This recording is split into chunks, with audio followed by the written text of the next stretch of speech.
Welcome to Skin and Health Secrets today's episode. Dryness, itching, and inflammation, especially in children and young adults, commonly labeled as either eczema or atopic dermatitis. Are they both same? What is happening inside the skin?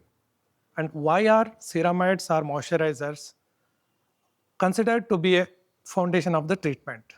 To help us understand the science behind, so we have Dr. Gouthami, a consultant dermatologist from Shimoga, Karnataka. Thank you, doctor, for joining us. Hello, thank you for having me here, sir. So, doctor, let's begin with a simple question.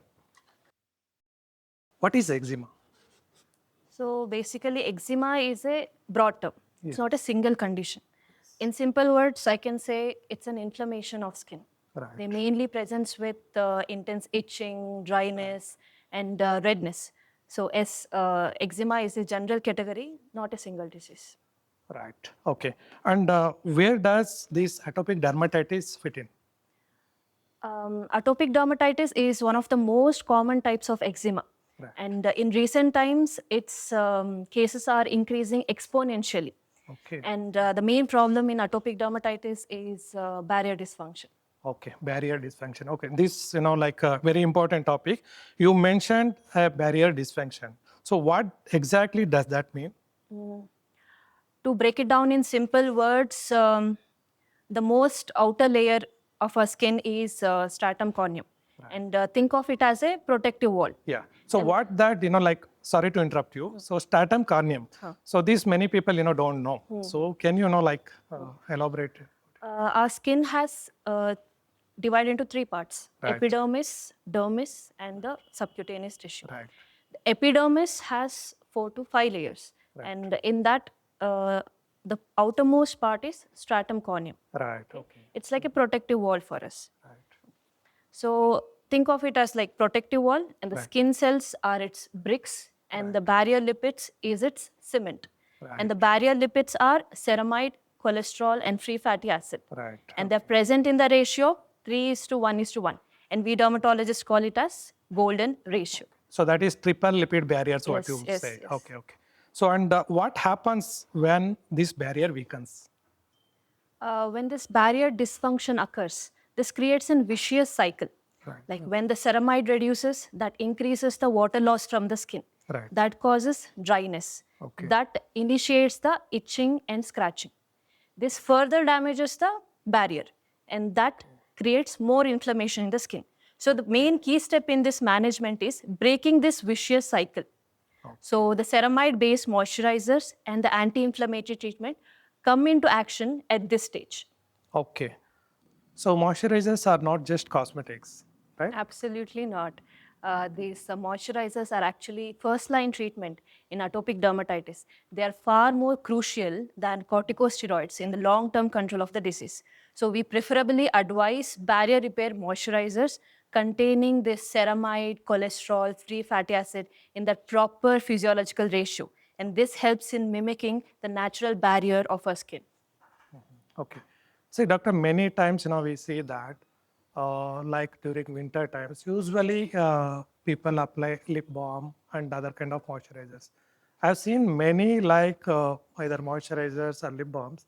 So they are not long term, if I apply, so every, like after 10, 15 minutes, I feel that once again I have to reapply. So how about, even many moisturizers, but how about, this long term? Because the short term, I don't know, this is, can you elaborate or explain? See, earlier as moisturizer, this petroleum jelly, liquid paraffin, whites of paraffin, the coconut oil were used as the moisturizer in this barrier dysfunction condition, which is not much beneficial because these old age moisturizers, they used to be used very frequently and they are not much beneficial in the barrier repair. These new age moisturizers containing the ceramide, squalene, free fatty acid, they mainly focus on tackling this barrier repair situation. Okay, so that you mean only that occlusive part on the top of the skin only it works. So internally, it will not like, as you say. Yeah, the old age moisturizer mainly had this emollient, humectant property. The Okay. barrier repair property is very, very minimal in those. Okay. The new age moisturizers are very good in this tackling situation. Okay, right.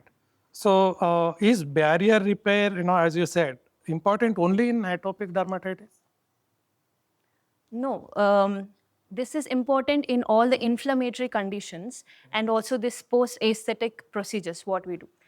Usually these inflammatory conditions like atopic dermatitis, chronic eczema, ichthyosis, or even psoriasis, and even like aesthetic conditions, aesthetic procedures like Botox or lasers and chemical peel and this new trend, Instagram trend happening that is they use more of skin actives like retinol, azelaic acid, glycolic acid. What they do, they damage the barrier. So for that also, this new age moisturizers like ceramides, they help in the barrier repair. That's what we are focusing right now. Yes, so that I think, we can discuss, in the future, discussion about the particular content of retinols and all, because many dermats, if we see, so they say that, like without the consultation of the doctors, do not use, right? Maybe moisturizers, no harm. And the hyaluronic acid kind of, product, I think there is no harm. And I But, have to add one more thing. Yes. This anti-aging treatment, right, the base, the most foundation step is the moisturizer and the sunscreen. So they are non-negotiable. That has to be proper, and for that, the ceramide-based moisturizers are the proper foundation in anti-aging routines. okay, fine. So what practically, like you advise, you give it to the patients or the parents? See, as dermatologists, it's our duty to Right. spread awareness and point out things which are silently ruining our skin. So let me give you a simple skin routine, which is non-negotiable, has to be done. Like proper bathing practice, proper clothing practice, and proper barrier repair.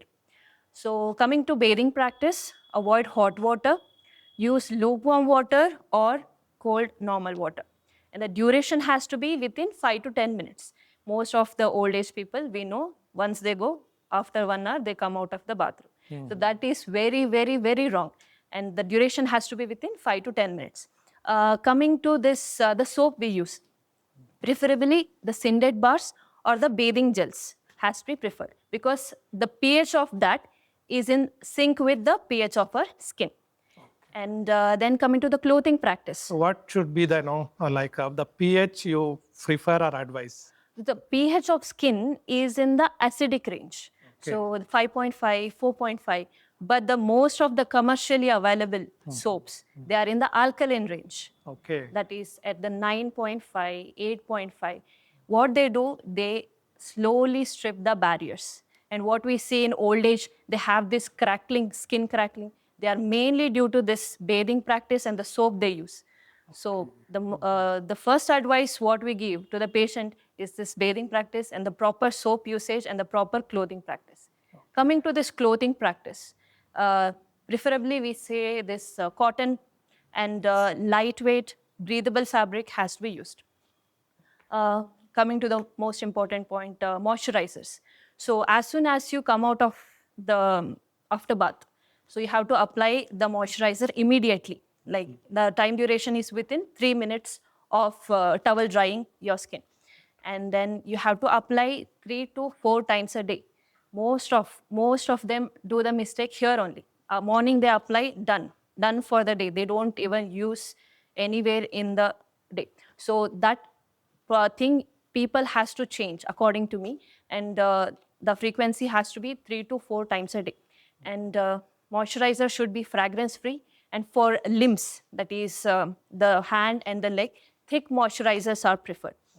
The thick moisturizers should not be used for the face. So you mean like, the fairness cream and all, when they use it. So whenever, they are going out, like morning they are going to office or afternoon they are going out or evening, they apply many times.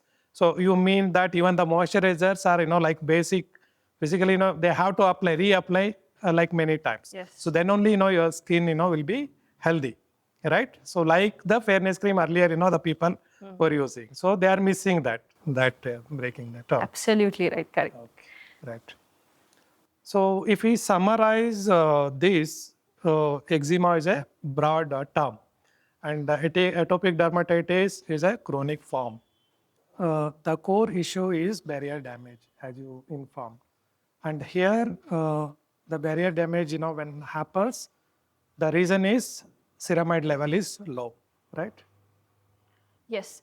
When we repair the barrier, we repair the inflammation and itching and the recurrent flare-ups. So the key step in this longer term control is the repairing of the barrier. And I would like to add one interesting concept regarding atopic dermatitis, that is hygiene hypothesis. And you may all guess that those who maintain proper hygiene has lowest risk of getting the atopic dermatitis, but it is quite the opposite. So the risk of developing atopic dermatitis is more in the developed countries than in the developing countries. The thing is, the children in these developing countries, from their childhood, they are exposed to these microbes, parasites, and they are present in this unhygienic environment, and they have developed immunity against all of this. So those who grew up with these pet animals, farm animals, they have a lesser risk of developing atopic dermatitis than these urban grew children. So because of the immunity also plays a major step in this barrier improvement. So my main last thing is you have to have a proper barrier control, and this barrier control is not just when the disease comes. It has to be used even when the symptoms are reduced to prevent the next episode. This is my key take-home message. Okay. So thank you, doctor. So explaining, these science so clearly. To the audience, as a doctor suggested, the reapplication is very important. It is not like, when you have itching or, when you see the skin is damaged, you are applying and you are stopping. So that is, like as you narrated earlier, like, how the finish creams and all be used, and, these moisturizers are, nowadays, in the future also, those applications are, very, very important. Reapplication is very, very important, right? So here, the core thing comes is stay healthy. So then, your skin should be having a healthy barrier, right? You should, keep your healthy barrier. Thank you so much for giving me this platform to raise awareness regarding atopic dermatitis and barrier repair. To the listeners, as doctor narrated so clearly, your healthy skin start with the healthy barrier. It's not only your skin and disease get controlled or treated. Even after that, reapplication is so important. So choose your moisturizers wisely, which has a ceramide content moisturizers and which can balances the triple lipid barriers. That is so important. So choose moisturizers wisely and use it. And reapplication is so important. Thank you.